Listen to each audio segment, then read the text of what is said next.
¿Qué tal amigos? Tengan ustedes muy buenas noches.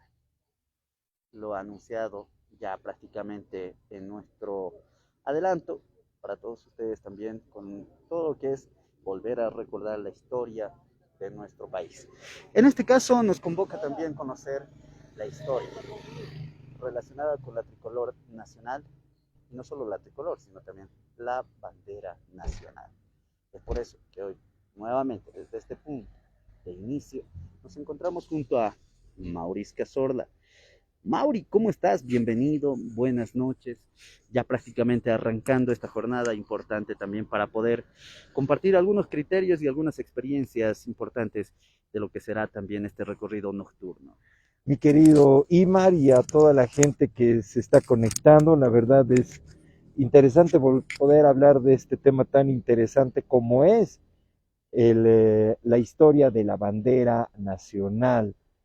Eh, pero vamos a hacer varias puntualizaciones, Imar. Y como de costumbre empezamos aquí, casi todos nuestros videos están comenzando aquí en la gobernación o en el edificio de la prefectura, lo que era el antiguo cabildo inclusive, pero tiene su razón de ser en realidad, porque nos transporta en realidad a saber precisamente lo que pasó hace muchos años, y además vamos a terminar en el monumento donde se genera justamente lo que nosotros conocemos como el faro de Conchupato. Entonces, comencemos, Imar, ¿no? Y dando las gracias a todos los que se van conectando para poder conocer esta parte de la historia, porque mañana es 17 de agosto.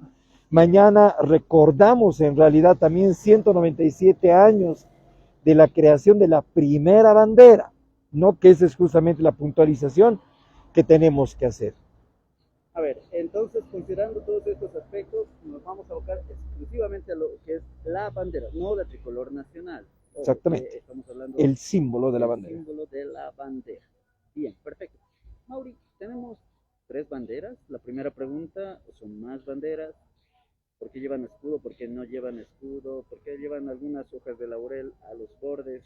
En fin, estos detalles vamos a conocerlos esta noche. Perfecto. Bueno, Imar, en realidad, después de que la Asamblea Constituyente en 1825 declara la independencia, tú sabes que la declaratoria que está en el documento en la Casa de la Libertad en Sucre es muy interesante, ¿no? Porque dice, se declara libre e independiente de todas las naciones, tanto del viejo como del nuevo mundo, haciendo una alusión justamente a aquella lucha que había entre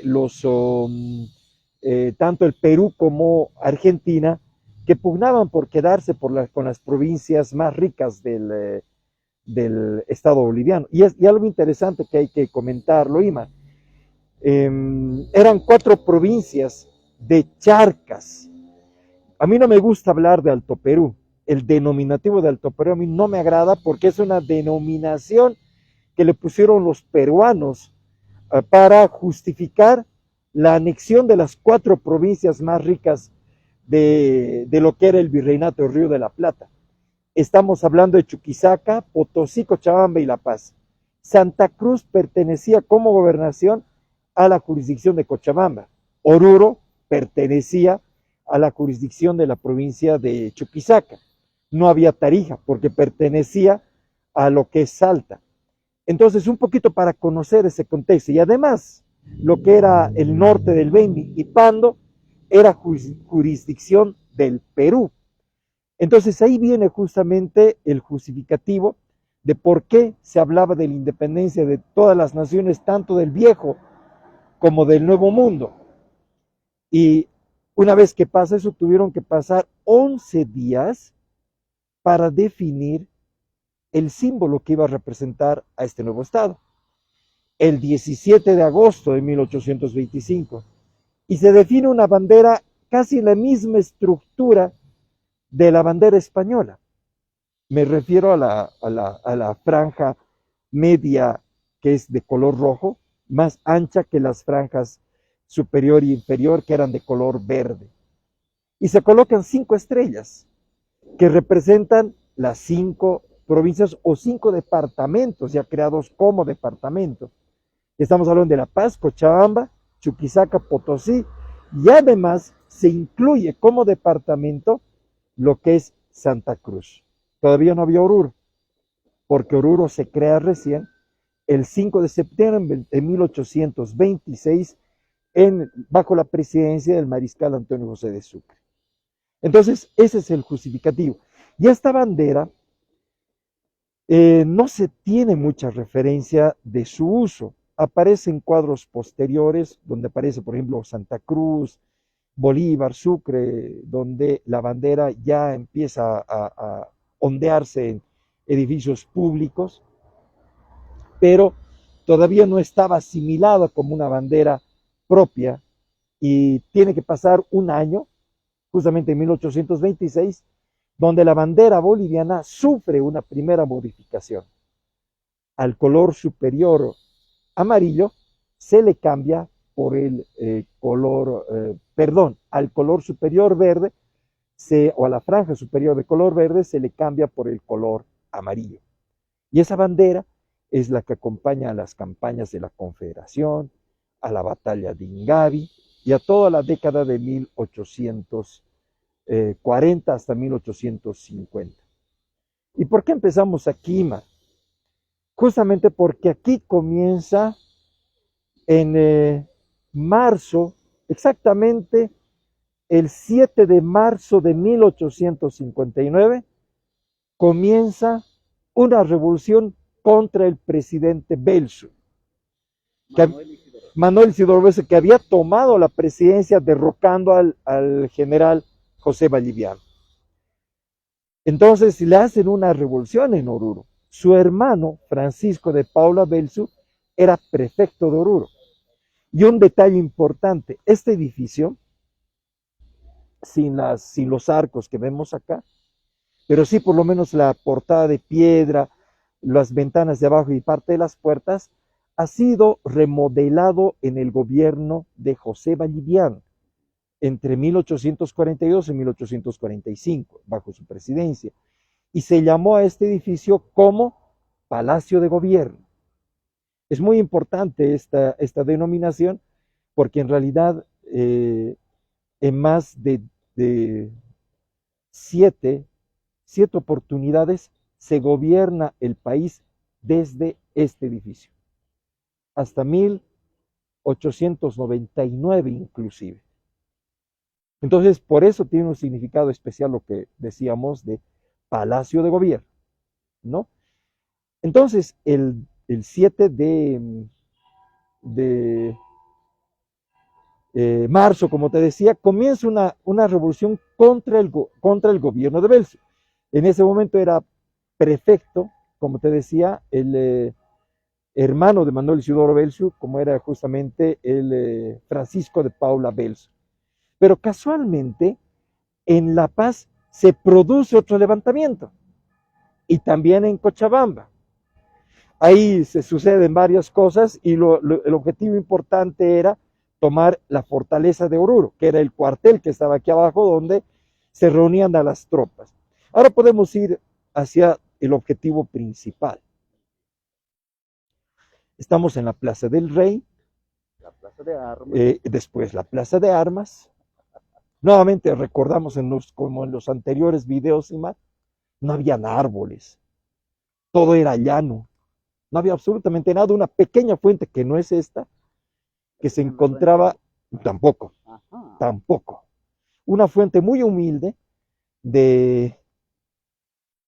algunos dicen de Berenguela. Hay una fotografía que muestra esa antigua fuente que nadie sabe dónde está, desaparecida por cierto, y esta fuente en realidad llega en 1907 a Oruro, juntamente con los animales que le dan este aspecto artístico. Y como anécdota, sabías, ¿no?, que los estudiantes de ingeniería para una farándula se sacaron los animales de esta, claro, desaparecido, fue todo un acontecimiento. Bueno, pero eso es parte de otra anécdota. Yo le voy a invitar a Miguel Salas a que pueda comentar al respecto. Entonces nos estamos acercando a la calle La Plata y vamos a acercarnos en realidad a la torre, que recientemente ha sido restaurada gracias a la Embajada de los Estados Unidos, que han invertido sobre este tema. No sé si han alcanzado a escuchar las campanas ahora tienen un sistema especial automático para que se pueda escuchar el tañido. Y la campana grande que le hemos escuchado hace un ratito estaba en el edificio del Palacio de Gobierno, donde ya lo hemos hablado en varios videos anteriores. La campana grande estaba en realidad en la esquina de la calle Presidente Montes y Bolívar, que es justamente la campana que se la conoce como la María Angola, que es la campana que es la que vamos a ver ahora. Aprovecharemos, porque vamos a hacer otro video de la torre, con toda seguridad, exclusivamente. Pero gracias a que ya tenemos la iluminación, tenemos el reloj funcionando y tenemos la oportunidad de ver aquella campana que hace un momento la hemos escuchado, que justamente es la campana grande que se encontraba en la Torre Grande, cuyo tañido se podía escuchar hasta Sorasora y hasta Pari. Entonces, realmente es una campana levantada en el año de 1638, no en esta torre, porque esta torre es de 1914. Entonces esa campana, la grande, la más grande que vemos al medio, es la antigua campana que estaba en la Torre Grande y que se escuchaba, como decíamos, hasta Pari. Ahora no se puede escuchar tan fuerte como antes porque no solamente eso, sino porque la caja de resonancia en ella no es tan grande como la que tenían en la Torre Grande, ¿no? Entonces, eso es algo que hay que aclararlo, ¿no? Y bueno, gracias a Dios se ha inaugurado esta torre, se va a entregar un libro, creo que el próximo mes, y aquí abajo se ha hecho un adoratorio especial en la base de la torre, y ya se convierte en un icono turístico, un icono histórico para nuestra historia. En otro momento vamos a visitar esto y ya lo vamos a comentar. Sigamos nuestro camino. Y bueno, sigamos hablando de la historia, ¿no? Qué aburrida la historia, dirá Simar, ¿no? Porque estos dos hablando de hechos históricos, pero sí es necesario.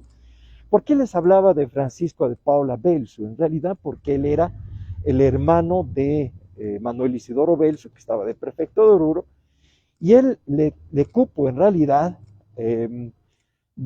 someter un poco a los revolucionarios que habían sido parte del ataque al edificio de la prefectura en ese momento.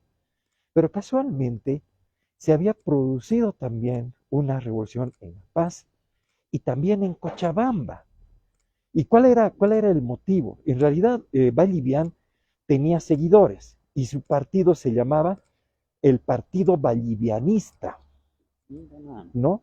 Porque no había una línea política, lamentablemente desde la independencia, hasta ahora yo no me voy a equivocar, Imar, no tenemos una línea política porque responde a un caudillo, a un momento histórico, y como era en el siglo XIX, a una fecha, ¿no? Entonces habían los septembristas, los decembristas, los vallivianistas, los belcistas, o los del Partido Rojo, que eran del partido de José María Linares. Entonces, como se produce esa revolución por Vallivian, en realidad también habían enemigos de Vallivian y enemigos de Belzu, y le proponen al doctor José María Linares que sea el nuevo presidente del país. Y él la piensa y rechaza porque él consideraba que era de alto riesgo, una situación que iba a generar una ingobernabilidad complicada.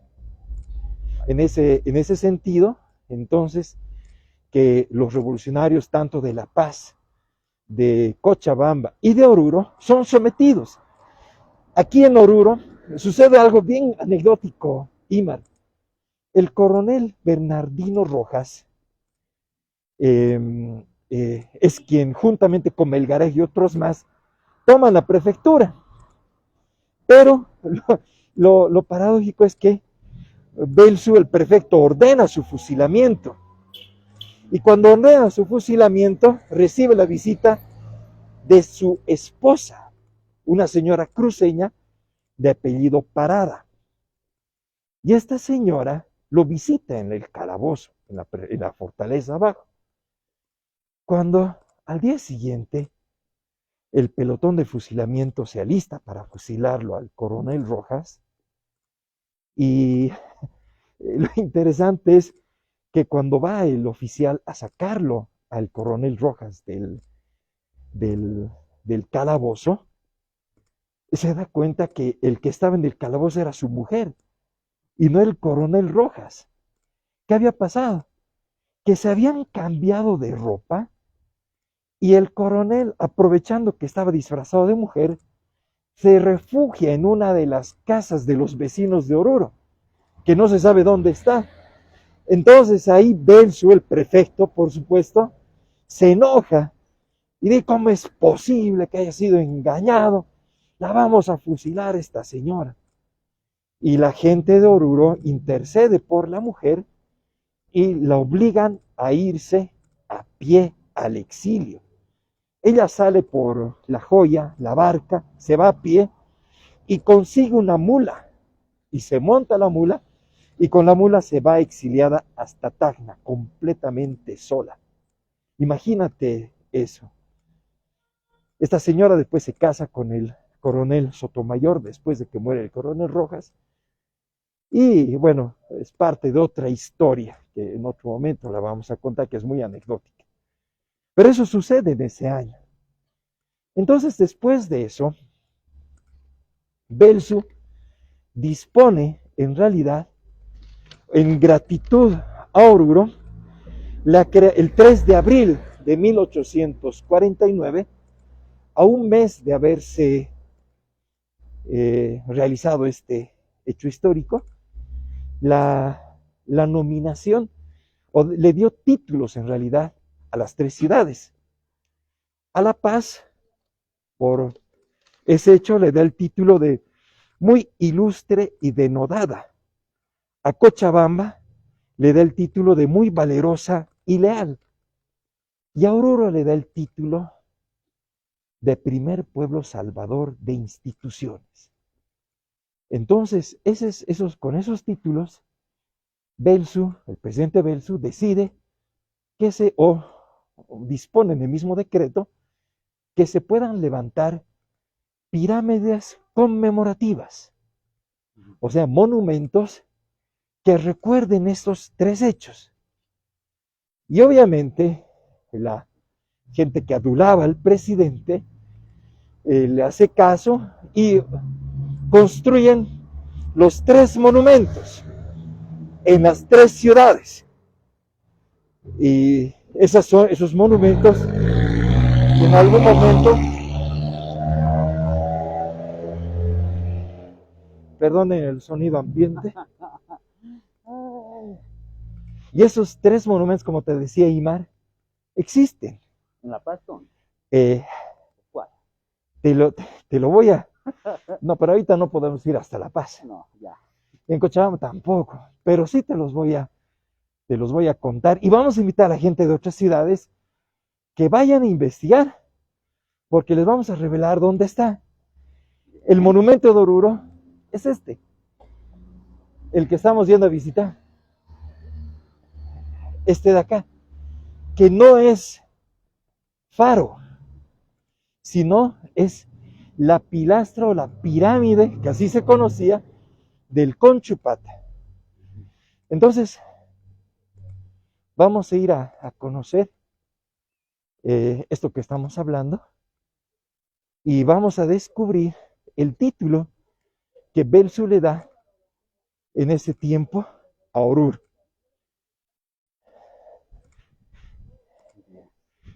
Es una historia bastante interesante. Entonces, bueno, mientras subimos, te comento. A ver. En La Paz, el monumento es lo que conocemos equivocadamente como Faro Murillo. Todavía existe, pero obviamente nadie sabe de su antigüedad ni de su historia, pero existe ahí.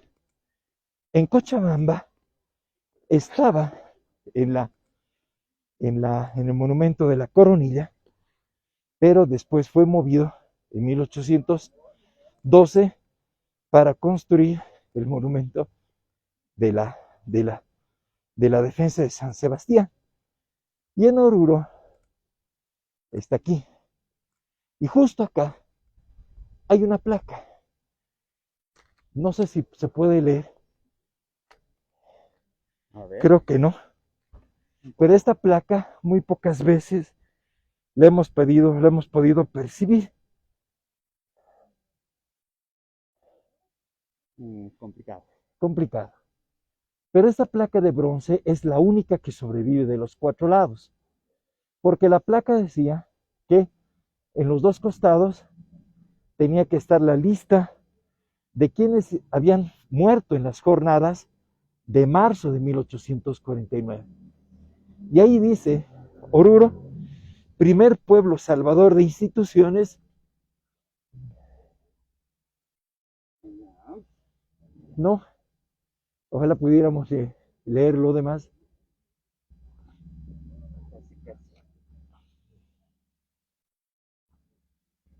Triunfó el pueblo. Pero de día se puede leer bien. Yo tengo la fotografía, pero lo vamos a colocar. Entonces, este es el monumento conmemorativo a los hechos de marzo de 1849. ¿No? Entonces, podemos de repente bajar, Iván.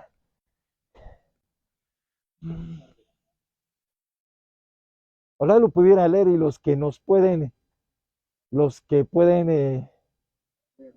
ver, pueden anotar, porque yo lo conozco, los pocos que hemos venido acá a apreciar la historia, podemos leer, pero los que vienen con el enamorado de repente no se percatan de este pequeño detalle.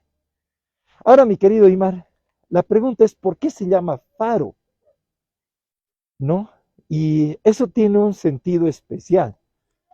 Y si vamos a mostrar allá, hacia el sector noreste en realidad, estaba el tambo de Crucero de Copacabana. A este otro lado estaba el tambo de Jatita. Y a este otro lado estaba no eran tambos, perdón, postas. Estoy equivocado. Y a este otro lado sudeste estaba la posta de Sora. Imagínate la ciudad sin luz, sin nada. Habían viajeros que continuaban su viaje y este monumento tenía una característica especial. La característica especial de esta pilastra, al igual que la que se encuentra en La Paz y en Cochabamba, es que en la parte superior, donde ahora está esa pantalla de vidrio, en realidad no había eso, sino era como una chimenea. Se colocaba combustible y se dejaba prendido. De manera que como no había luz eléctrica en ese tiempo, en 1849, o en el siglo XIX, entonces esto guiaba a los viajeros que venían de las postas donde acabamos de mencionar. Entonces era una guía. De ahí que equivocadamente los viajeros y la población denominaron a este monumento como faro.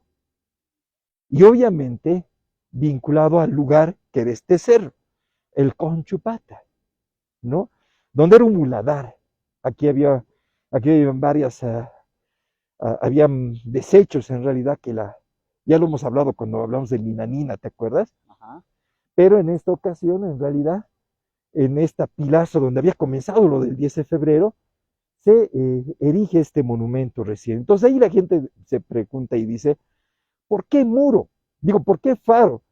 Porque tenía ese objetivo de guiar al viajero. No tiene nada que ver con el mar, pero sí tenía el objetivo de guiar al viajero, que lo único que veía en la noche cuando se perdía en el altiplano, pues podía apreciar esta luz para guiarse y llegar a la ciudad con toda tranquilidad. Y en La Paz sucedía lo mismo. se colocaba la misma, se prendía igual en el famoso Faro Murillo, que no debería llamarse Faro Murillo, porque es un monumento como este, conmemorativo a los hechos de marzo de 1849. Y lo mismo pasaba con el monumento de Cochabamba en la Coronilla, en la colina de San Sebastián, que fue movido más al sur, sí, más al sur. Le han quitado las placas donde tenían los nombres de los que habían combatido en esa jornada, y ahora hay una placa que nos recuerda a los que han participado en la guerra de independencia. Obviamente hay una sustitución de elementos históricos que lo han hecho hace más de 100 años, ¿no? Entonces el origen de estos tres monumentos es ese. Y de los tres, este creo que es el más interesante. Ahora viene la pregunta, Imar, ¿por qué la bandera? El 20 de octubre de 1851 se convoca al Congreso, a la Convención Nacional. Y la pregunta es, ¿dónde? En el Palacio de Gobierno, Oruro. Ahí se aprueba la Constitución, una Constitución. Viene a ser la tercera o cuarta Constitución, mira, estoy dudando, donde también en uno de sus artículos se establece la creación de la bandera nacional. ¿Por qué? Según la historia folclórica dice que cuando Belzo estaba viniendo a La Paz Oruro ve un arco iris y se inspira en los colores.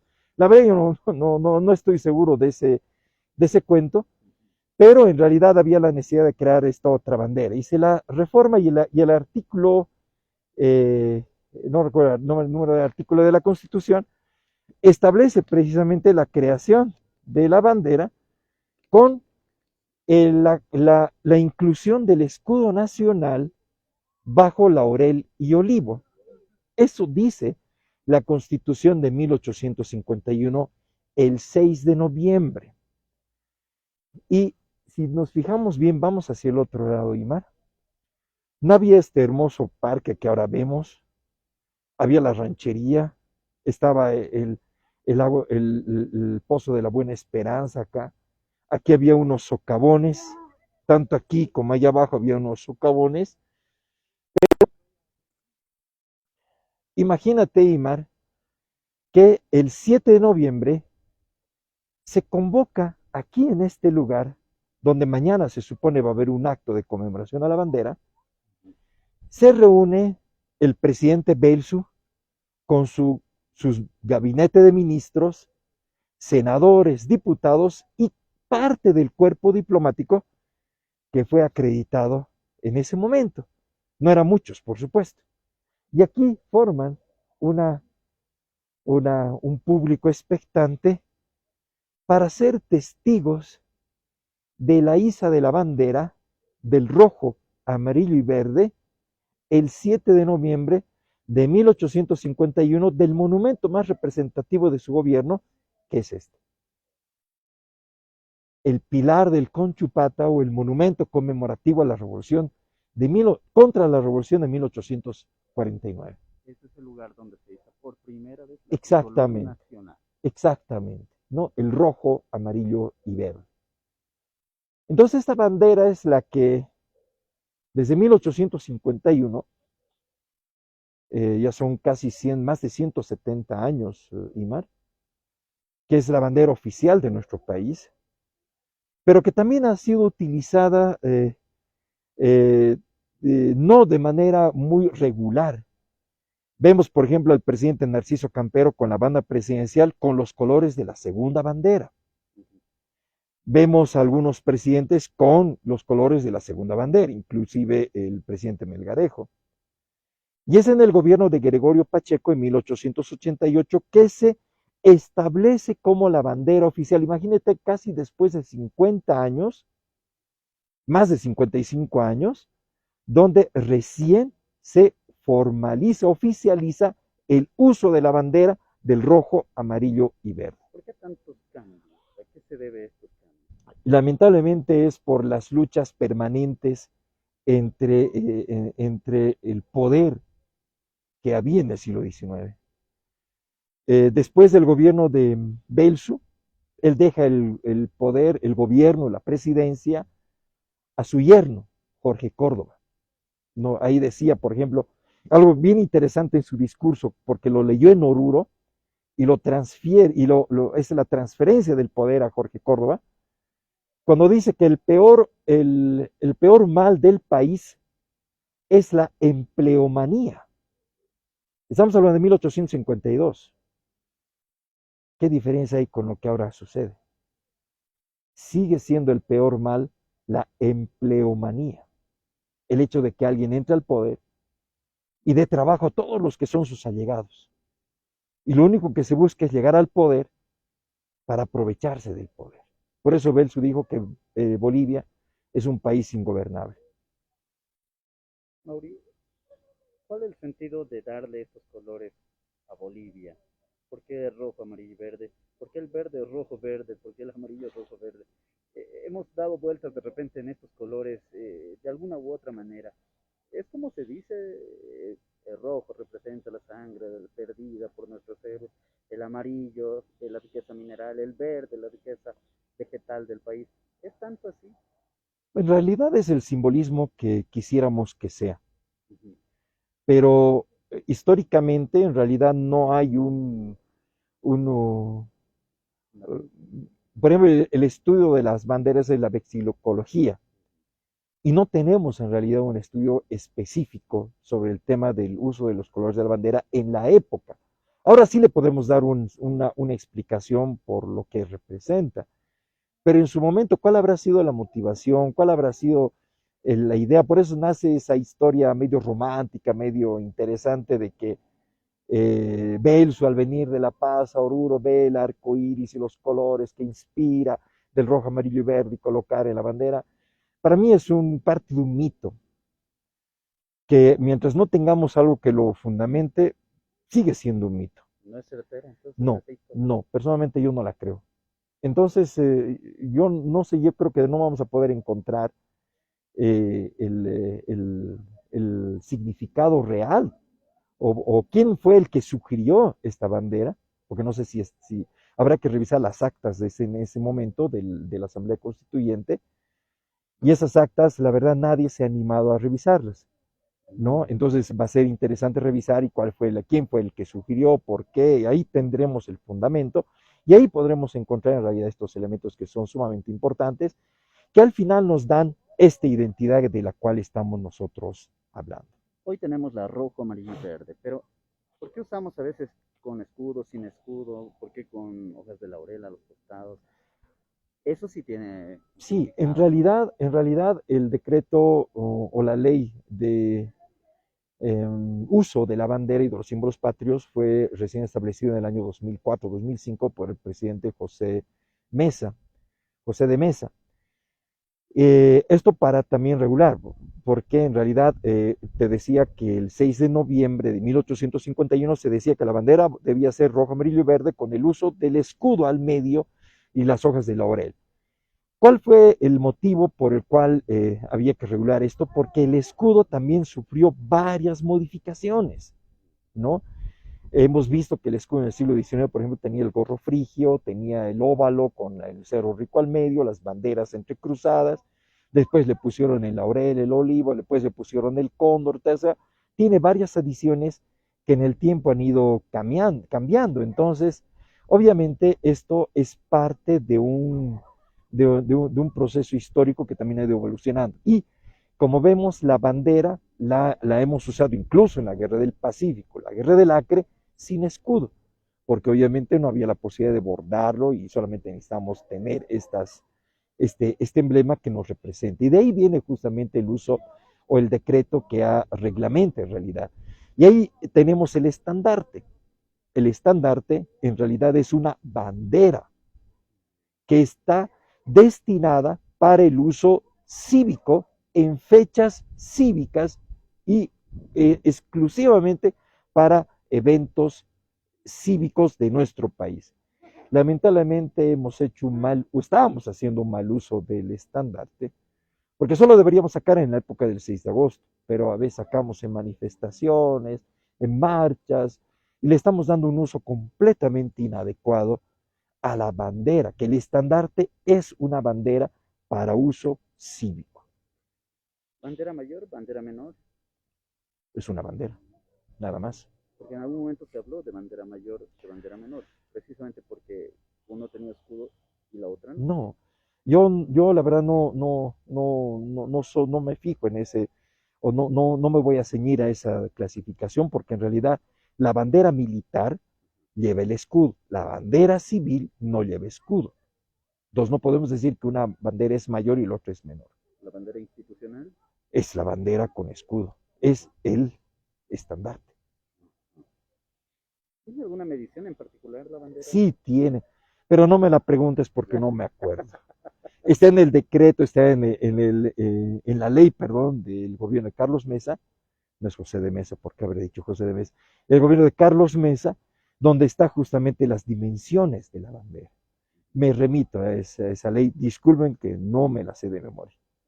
El Conchupata, un lugar histórico, un lugar privilegiado, porque más allá de solamente haber edificado en este lugar, en este espacio, también se convierte en una especie de mirador a la vez, ¿no? Claro, ¿no? Y aquí tenemos un mirador que nos muestra en realidad los cerros del sur, del norte, del este, ¿no?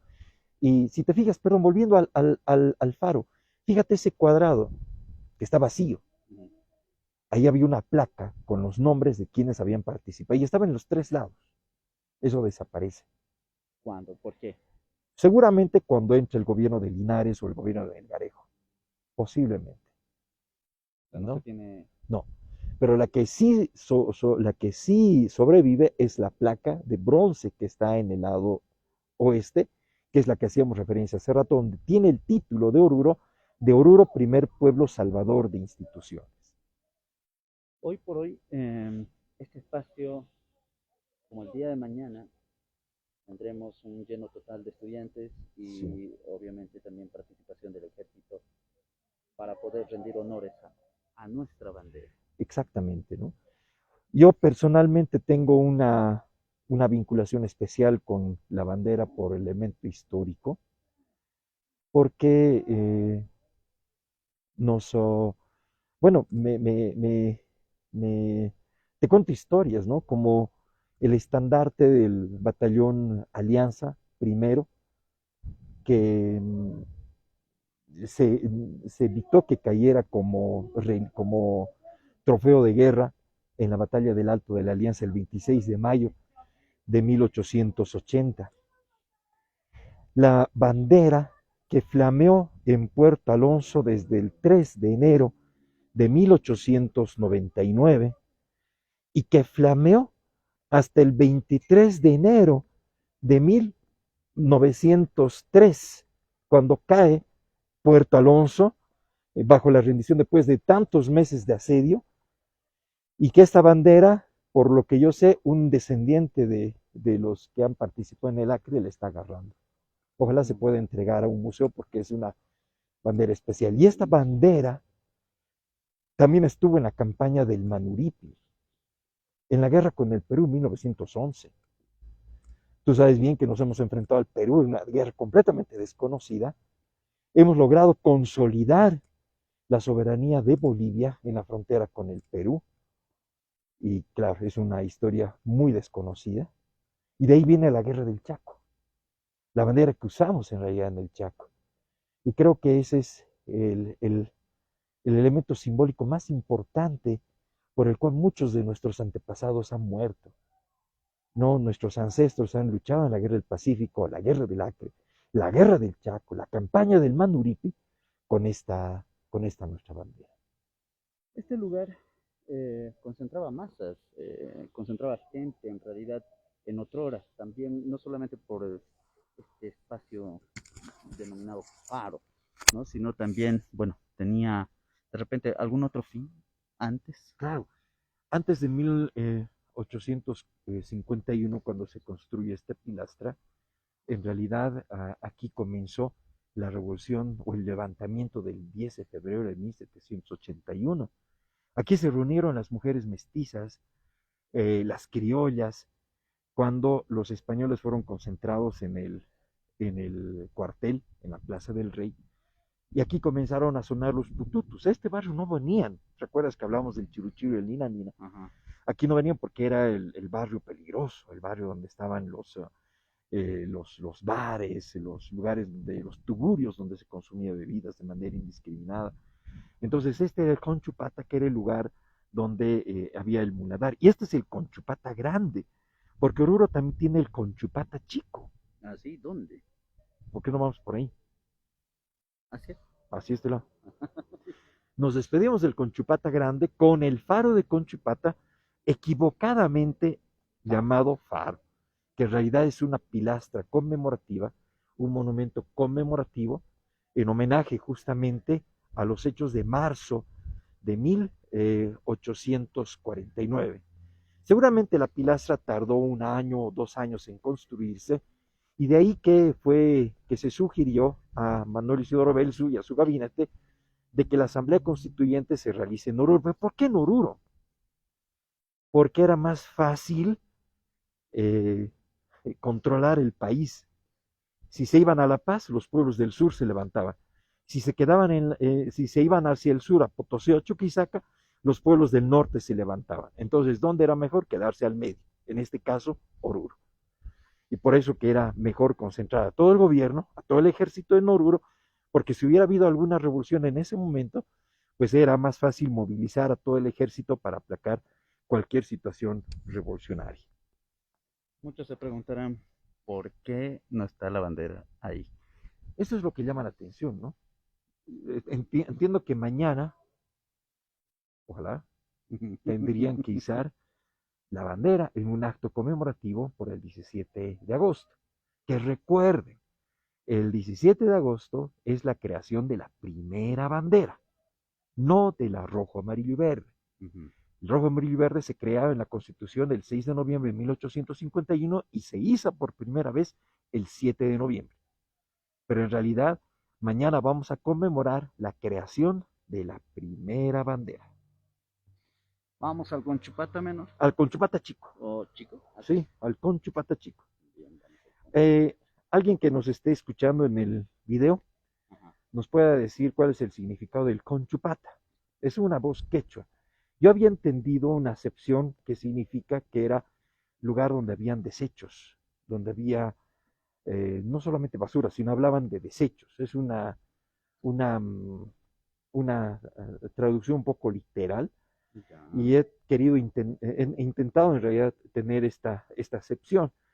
Y efectivamente, por lo que hemos encontrado en la parte del norte del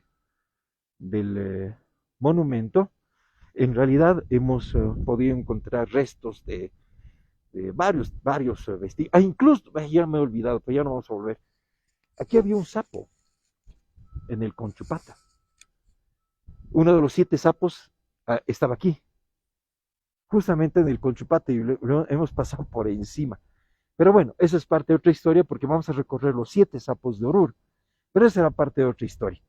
Así que vamos al Conchupata chico. Nos conviene, Imar, así vamos a tener a gente. Mucho material. Bueno, aprovechando un poquito, haciendo un paréntesis nada más. ¿Qué te parece, Mauri? Sí, bueno, lo hacemos un poco más dinámico con nuestra gente también. Vamos a empezar a hacer un concurso. Regalaremos una revista. Sí, y de repente puede haber alguna otra sorpresa más, que sea sorpresa, precisamente, no lo vamos a decir, pero pues que la gente también participe, nos comente, mientras estemos en vivo y en directo. Así pues entramos en una dinámica con la gente que también nos ve, nos sigue y bueno, pues un poquito está interesada en estos temas de la historia de Bolivia. Por supuesto que sí, me parece interesante. Y claro, la idea es que con estos videos un poco también aprendamos estos elementos que son parte de nuestra identidad y de nuestra propia historia. Ahora, como paréntesis, también sigamos con el paréntesis. ¿Esta qué calle es? ¿Tiene nombre esta calle? Pero claro, ¿cuál calle supones que es? Prolongación, No, Caro, Montesinos. no. Y vamos a llegar a la placa. Qué buen motivo para conocer. Y fíjate las construcciones antiguas. Totalmente. Los dinteles antiguos que son de piedra, ¿no? Que todavía sobreviven en esta cuadra, que son de estilo de siglo XIX, ¿no? Pero tienen elementos del siglo XVIII, como las piedras labradas, que son típicas del siglo XVIII. Claro que los dinteles ya son del siglo XIX. Ahora, ¿qué dice la placa, mi querido Iván? Bien, vamos a dar lectura a la placa haciendo el acercamiento correspondiente. Gobierno Autónomo Municipal de Oruro. Proyecto, mejoramiento del pasaje del periodista. Mira nada más. Tú eres periodista, ¿y cuántos periodistas conocían de este pasaje? Muy pocos. ¿No? Lamentablemente es un pasaje muy bien iluminado, muy bien hecho, muy, muy bonito, hasta una palmera tenemos. Revitalizado además, ¿no? Claro, porque en realidad ya existía, ¿no? Y obviamente esta cuadra es un pasaje, el pasaje del periodista. Y aquí evocamos a grandes periodistas de Oruro, que ha dado en realidad, como el cura Carlos Felipe Beltrán, Rafael Ulises Peláez, Eduardo Campo Moscoso, Luis Mendizábal Santa Cruz, José Hermo Murillo Bacarreza, el periodista Ceballos, y bueno, se me van los nombres, los grandes periodistas de principios del siglo XX, ¿no? Y ya después pasando por Luis Ramiro Beltrán y muchos otros que en realidad le han dado luces, y también mujeres, como las tres mujeres importantes que le dieron en la vida a la primera revista femenina de Bolivia, como fue Feminiflor. Estamos hablando de Laura de la Rosa, estamos hablando de Betsabe Salmón y, por supuesto, de Nelly López Rose, que fueron las tres primeras mujeres que escribieron primero en un suplemento, en un periódico cultural, el único que había en 1919, que se llamaba El Germinal, y que después formaron ellas, años después, la primera revista que se llamó precisamente la revista Feminiflor. Y aquí está el testimonio, Imar. Ni siquiera es de hace 2 años.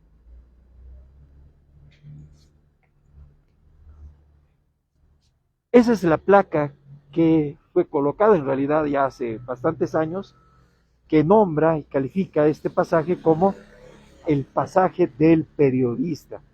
Se supone que aquí los periodistas deberían venir a inspirarse o a rendir homenaje a sus colegas que le han dado vida al periodismo de Oruro. Entonces, por eso es importante el reconocer este pasaje. Por eso es que te quería traer por aquí. Perfecto. Y vamos rumbo al Conchupata Menor. Conchupata Chico, Ima. Conchupata Chico. Y bueno, así como había el Conchupata Grande, vamos a ir al Conchupata, pero está un poquito lejos. ¿Ah, sí? Sí, vamos a tener que irnos desde el barrio de la Ranchería, pasando por el Puente de la Esperanza y pasando el Huayco de San Juan. Vamos a pasar por la casa de los Puña, que por si acaso no está concluida, está a medio construir, falta terminar, pero la casa ya tiene más de 100 años. Es esta casa.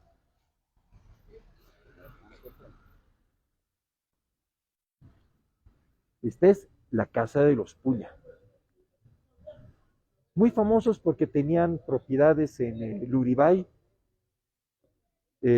una casa que de acuerdo al catálogo patrimonial fue levantada en 1914, y como la ves está muy deteriorada, muy abandonada inclusive, porque tiene varios dueños, no tiene un solo dueño. Entonces surge una intervención a este espacio, y es conocido porque aquí se reúnen los amigos para, como el amigo que está entrando, ¿no? Fíjate, está yendo a divertirse, a consumir bebidas que colman su espíritu, ¿no?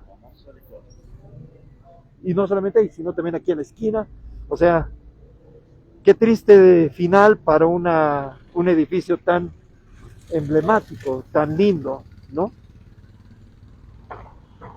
Pero bueno, sigamos por la calle de las Artes. Juárez. Vamos a llegar al Huayco de San Juan y vamos a tener que bajar del Huayco de San Juan, porque este era el barrio peligroso, como te comentaba, ¿no? El barrio donde había los tugurios, y creo que siguen habiendo, siguen habiendo los lugares de consumo de bebidas. Hay una anécdota que lo habíamos contado en el caso del Chiruchiru en Nina Nina, cuando hablábamos del famoso Quitacapas que estaba consumiendo una cabeza de cordero. Y eso fue del Conchupata. Pero bueno, sigamos caminando y llegamos al límite de la ciudad criolla, española.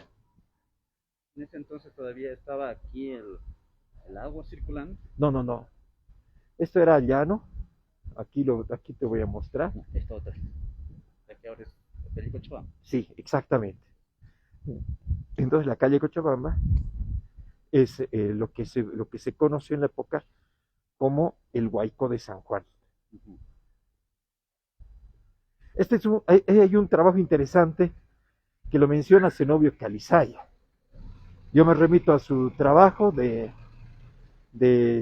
premio que ganó con la Fundación Inti Raymi, ya en el año 94. Entonces aquí estaba el puente y este era el Huayco de San Juan. Entonces vamos a entrar al barrio español, al barrio relativamente pequeño. Era chiquito y era el único acceso a la villa. Sí, se supone que esta era la casa de Jacinto Rodríguez, conocida como la casa del corregidor Encinas, remodelada por supuesto porque la planta baja es del siglo XVIII con varios elementos que han cambiado y la parte superior es del siglo XIX, excepción del balcón. Del balcón me hace dudar porque posiblemente sí haya sido del siglo XIX, pero con elementos propios del siglo XVIII. En la esquina había un ajimez, que obviamente no se lo puede percibir muy bien. ¿Qué? Ajimez, una esquina bastante particular, y lo que dice la tradición es que al fondo estaba la casa de Sebastián Pagador, que no sé si eso fue verdad, pero la historia oral nos decía que ahí estaba la casa de Sebastián Pagador. ¿Dónde está el árbol? Sí, en esa pequeña puerta, pero obviamente ya no queda absolutamente nada. La Plaza del Puerto. Sí, la Plaza del Poeta. Aquí funcionaba el Banco Transatlántico Alemán, ¿no? Que después se convierte en la Escuela de Niñas Donato Vázquez. Moderno edificio ahora. Moderno edificio que ahora es el Colegio Donato Vázquez. Y a la izquierda se funda en 1914 el Banco Mercantil por el magnate orureño Simón Patiño. Y al lado funcionaba su casa.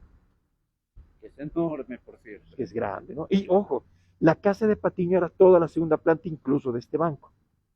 Porque la casa de Patiño que conocemos actualmente como museo solamente nos muestra 3 habitaciones de sus hijos, cuando en realidad Patiño tuvo 5 hijos y cada uno tenía su propia habitación. Entonces obviamente la parte superior de este edificio tiene la parte habitacional también de la familia Patiño, que ahora está otra vez en proceso de intervención para su restauración. Ha quedado... ¿Sigue siendo banco? Sigue siendo banco, pero ya otro banco, ¿no? Ahora es un banco que por publicidad no lo vamos a decir. Ahora, si nos pagan el video, podemos subirlo a YouTube, de repente podemos mencionar. Ahí tenemos la tricolora. Sí, además hay una disposición de la gobernación en la cual este mes de agosto todas las casas deberían enarbolar la bandera nacional. Ahora, si te das cuenta, muchas banderas ya llevan el escudo, sí, claro, porque ahora es fácil estampar el escudo. Antes en la creación de la bandera, pues era difícil tener el escudo si no lo tenías bordado. Entonces, por eso es que muchas banderas no tienen el escudo. Bueno, el estandarte aún es bordado, ¿no? Claro, pero es que era completamente diferente en el contexto antiguo, ¿no? Y bueno, si estamos pasando por la calle de las Artes, ahora calle Sorga Albarro, ¿cuántos edificios vemos con bandera? Ajá. La calle de Abogados, además. Bueno, cuando hablemos cuentos de terror, hablamos de los abogados en otro momento. Mauri, hay una duda que me queda acá de lo que es la tricolor nacional. ¿Cómo debemos respetar nuestra tricolor? ¿Cómo debemos izarla y en qué momentos? Bueno, hay bueno, los militares son los que mejor nos orientan sobre el uso de la bandera. No todo el tiempo podemos utilizarla como símbolo. Incluso hasta hemos visto que se ha utilizado como prenda de vestir. Incluso hasta en el carnaval la hemos usado, la hemos visto. Incluso hay un bloque de que hasta el día de hoy bailan cholitas de la morenada con el escudo en la espalda, ¿no? Yo creo que hay que diferenciar bien estos elementos y hay que entender el uso correcto y adecuado porque la bandera es cívica, no folclórica. Entonces tenemos que tener cuidado en eso. Ahora, podemos utilizar los colores de la bandera, pero lo que no podemos hacer es utilizar en el orden de la bandera nacional, que eso es completamente diferente. Ahora bien, la bandera no deberíamos utilizarla en cualquier momento y peor todavía, no tenerla en condiciones tan inadecuadas como en algún momento se la tiene, rota, raída, descolorida. Hay que procurar siempre que la bandera esté en óptimas condiciones, impecable, para que se pueda mostrar en realidad el orgullo que nosotros tenemos de esa bandera. Porque recuerden, esa bandera representa, más que los colores mismos, representa ese símbolo por el cual han muerto nuestros antepasados en la guerra del Pacífico, en la guerra del Acre, en la campaña de Manuripi, la guerra del Chaco. Y eso es justamente algo que me duele mucho, porque, y esto como anécdota, ¿no? Antes los beneméritos en la plaza, cuando tocaban el himno e izaban la bandera, se tomaban la libertad de golpearte con el bastón para pedirte respeto, porque ellos saben bien que con esa bandera muchos de sus camaradas han perecido en la guerra. Y yo, siendo alumno de colegio, he sido víctima del bastonazo de un benemérito por querer llegar temprano a mi colegio, porque justo en ese momento se tocaba el himno nacional. Ahora, lamentablemente, sí, ya no es. Y bueno, ahora estamos en el Conchupata Chico. Este era un espacio abierto, no había este edificio ni esta casa, y si te fijas las rocas, en realidad era parte del Conchupata Chico, donde aquí también se dejaban los desechos, había hay todavía un camino, un túnel en realidad en esta casa. Sí, ¿no? Hay una leyenda de por medio muy particular, y aquí en realidad en esta media cuadra hasta abajo era lo que se conoció como el Conchupata Chico. ¿Qué había en el Conchupata Chico? Nada. ¿Qué era? O sea, era un lugar de... No era un lugar de desechos. Era un lugar, no se podía construir nada porque era todo roca. Entonces obviamente no habían casas que se construían encima porque las casas se construían alrededor. Casi media cuadra era completamente abierta. Entonces ese era en realidad el espacio conocido como el Conchupata Chico, como el lugar de los desperdicios, el grande y el chico. Nada más. Bueno, aquí no se izaba la bandera. No había nada, no había un monumento, nada, ¿no? Pero por contexto era necesario que te traiga por aquí. Conocer el Conchupata Chico. Exactamente, ¿no? ¿Qué significa Conchupata? Lo que te decía, ¿no? La traducción literal me hace entender que era el lugar del desperdicio, el lugar de el muladar, algo por el estilo, ¿no? Pero yo quiero apelar en realidad a un buen quechuista, en este caso don Estanislao Aquino, para que nos dé una explicación. No es el cerro. Más, no. Porque muchas veces se interpretó de esa manera, ¿no? Es la denominación del lugar. Ajá. Valga la aclaración. Exactamente. Y qué casualidad que es uno de los lugares estratégicos muy bien elegidos de repente para poder enarbolar la tricolor nacional en este espacio. Bueno, estamos hablando del Conchupata grande. Pero en este caso no era, o sea, imagínate, se dejó la pilastra en la montaña del Conchupata para guiar al viajero. Y el lugar más alto, más elevado de la ciudad era ese. Y para que la bandera fuera ondeada y se perciba por todo el vecindario de Oruro y toda la gente que venga de otro lado, pues se decidió izar en el Conchupato. Podían haberlo hecho en la prefectura, Imar, Sí, ¿por qué no? pero lo hicieron en el Conchupato, ¿no? Rara, rara Visión. disposición, ¿no? Pero le dieron un simbolismo especial. Y claro, la tradición oral hizo que el monumento se respete, porque estoy seguro, Imar, que el monumento hubiera perecido, Ujú. como ha pasado en Cochabamba, ¿no? Se lo ha movido, le han quitado las placas, le han colocado otros nombres y lo que había en las placas del monumento ha desaparecido por completo. Ujú. Creo que también la placa del Faro Murillo de la Paz tampoco existe. Entonces, no tenemos en realidad el vestigio de estos tres monumentos, pero lo que sí tenemos es lo que en Oruro tenemos actualmente, ¿no? Y estoy en busca de algunos documentos en Sucre que me pongan los detalles, incluso la maqueta no la maqueta, perdón, el plano o el dibujo para la construcción de ese monumento. Hace poco Miguel Salas publicó un cuadro pintado a mediados del siglo XIX. Y en este cuadro se puede apreciar la ciudad de Oruro con el monumento del Conchupata y con una bandera roja, ¿no? Que entiendo la bandera de repente ha sido colocada por el artista, aunque la especulación que nos sugiere o la conjetura que nos sugiere Miguel Salas es que haya sido la bandera conmemorativa de Oruro que ya se conocía en el siglo XIX, que venía de la época de la fundación. Pero bueno, eso es una conjetura que todavía hay que confirmar, porque yo no estoy seguro, porque en el siglo XIX muy poco se conocía del pasado de Oruro. Bueno, nuestro recorrido va llegando prácticamente al punto de inicio y al punto de conclusión, pero te repito una vez más, ¿por qué tenemos que respetar nuestra tricolor? ¿Y cómo respetarla? Y hacerla respetar. Lo que yo te decía, Imar, ¿no?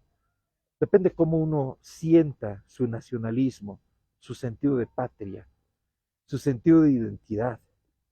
Yo que me he dedicado a estudiar la historia, siento que este emblema ha, ha sido tal vez lo último que han visto nuestros compatriotas en el campo de batalla. Ha sido el emblema con el cual se ha enterrado a a los soldados en el campo de batalla y que siguen en el Chaco, siguen en el Acre, siguen en las pampas de Tacna, en la batalla del Alto de la Alianza, en Pisagua y en San Francisco. Entonces creo que eso es algo que a mí me conmueve hasta ahora y me duele cuando tenemos personas inescrupulosas que utilizan la bandera de manera muy irresponsable como una prenda de vestir, como un elemento completamente inadecuado. Y lo peor de todo es que cuando la vemos trajinada o, o vilipendiada en algún momento, no hacemos nada. La bandera siempre tiene que estar en un lugar elevado como los edificios de acá, así, enhiesta, firme, ondeando, aunque por el viento obviamente está enredado. Pero así la tenemos que tener, elevada, porque la bandera no puede estar al nivel del suelo. En los desfiles que hacen los colegios, lamentablemente hacen un espectáculo y tienen la osadía de arrodillarse y colocar el estandarte de manera oblicua o en el suelo, apoyado en el suelo. Y eso, la verdad, me parece una total falta de respeto, porque la bandera no debe Rendir. rendirse, no debe bajar de su condición de símbolo. Tiene que estar y está por encima de nosotros, sus ciudadanos, porque nosotros le hemos jurado lealtad cuando éramos estudiantes el 17 de agosto de cada año. Y por eso es un llamado a la reflexión para el uso adecuado de este símbolo especial que debe estar así, en un lugar elevado, nunca en el suelo, nunca para hacer un espectáculo tan irresponsable, irrespetuoso y completamente demagógico como hacen algunos establecimientos educativos. En algunos desfiles en estos últimos días hemos advertido que incluso el estandarte, la tricolor nacional va por detrás de la bandera del colegio, del establecimiento, eh, y esto tampoco debería ser así, ¿no? O sea, la primera bandera debería ser la tricolor. Paradójicamente, mi querido Imar, deberían tener la orientación de sus profesores, pero los profesores son los primeros en ignorar estos elementos que estamos discutiendo en este momento. Entonces, si los profesores ignoran, por no decirles ignorantes, ignoran estos elementos, ¿qué podemos esperar de nuestros estudiantes? Ojalá que aprendan de los libros eh, de educación cívica de Alipio Valencia Vega, con los que yo he estudiado, para poder entender esos elementos tan importantes, que lamentablemente la materia cívica se ha retirado de nuestra currícula escolar, pero por lo menos por motivación personal sería bueno que revisemos estos libros para entender lo que estamos hablando en este momento, y ojalá que la bandera de Bolivia esté siempre así. Y como ahora la gobernación está mostrando el rojo, el amarillo y el verde en los balcones de todo el edificio. Eso es lo que deberíamos tener en cada lugar, mantener el respeto, mantener justamente este, este proceso. Eso es lo que esperamos en realidad de nosotros los ciudadanos. Si vamos a mellar nuestra bandera, ¿qué podemos esperar de su sentido de patria y de su sentido de identidad? Justamente a eso quería llegar, Mauricio. En muchas ocasiones hemos compartido algunos sentimientos patrióticos, creo, por el hecho mismo de que hemos encontrado nuestra tricolor botada en el suelo, o de repente rota, o arrugada, y esto obviamente duele. Al igual que el himno nacional, que también será parte de otra historia más adelante, pues también hay que respetarlo, cantarlo, con civismo, con orgullo, con sentimiento patriótico.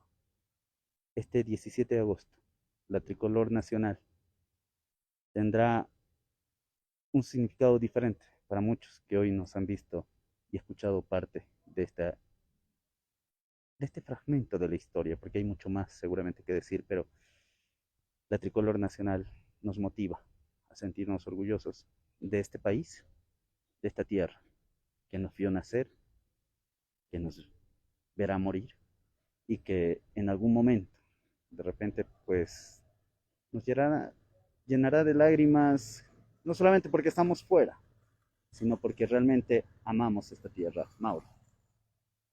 La bandera de Bolivia, como lo había contado hace rato, como estandarte del batallón Alianza, no cayó como trofeo de guerra. No cayó como trofeo de guerra en la guerra del Acre. Fue el último emblema que se hizo en Puerto Alonso. Fue el último emblema que se mantuvo ondeando en Puerto Maldonado, en la campaña del Manuripe. La bandera de Boquerón no se la llevaron los paraguayos. La bandera de Boquerón está aquí, en Oruro, en el Círculo Cultural Ateniense, como símbolo de que esos defensores del Chaco han mantenido esa bandera. Por eso duele, la verdad, el hecho de que la bandera se la trate como un objeto de espectáculo y no como un elemento cívico. Y ahí tú lo decías, la bandera de Genoveva Ríos que está actualmente en Sucre, en la Casa de la Libertad.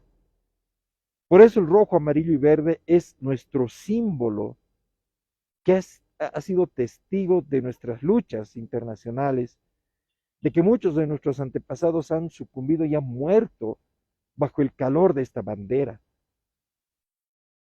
Y muchos están enterrados con esta bandera, como el mayor Calderón, que está enterrado en Puerto Alonso, y lo enterraron con una bandera boliviana en la campaña del Acre. Y creo que eso es algo que me emociona, me motiva, porque no en vano los rojo, amarillo y verde es parte de nuestra identidad. No estoy en contra de otros símbolos, pero esta es el símbolo máximo de nuestra nacionalidad. Y voy a citar un pasaje que lo vamos a comentar. Un amigo de Pando, René Landívar, izó la bandera en un territorio que los brasileños habían entrado en la década de los 80 y él tuvo la osadía de recuperar este territorio. Lo vamos a hablar en su momento. Por eso el rojo, amarillo y verde tiene este significado, que no puede estar en una prenda de vestir, no puede estar en el suelo para hacer un espectáculo, tiene que estar arriba, para llevarle en alto, para sentir que esta bandera nos representa como bolivianos en sus 10 departamentos, porque yo nunca renunciaré al departamento del litoral. Y esa es parte de nuestra historia. Bueno amigos, hasta aquí llegamos con esta parte de la historia relacionada con nuestra tricolor, con nuestra bandera. En algún momento estaremos de retorno con más historias de nuestro país, de nuestro departamento y de otros acontecimientos que resaltan también dentro de la historia.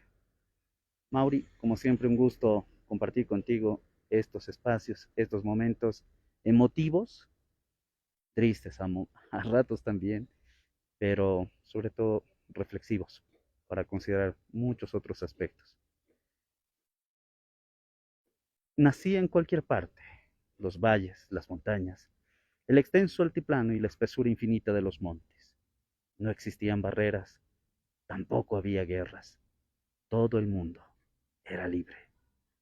¡Que viva Bolivia, Mauri!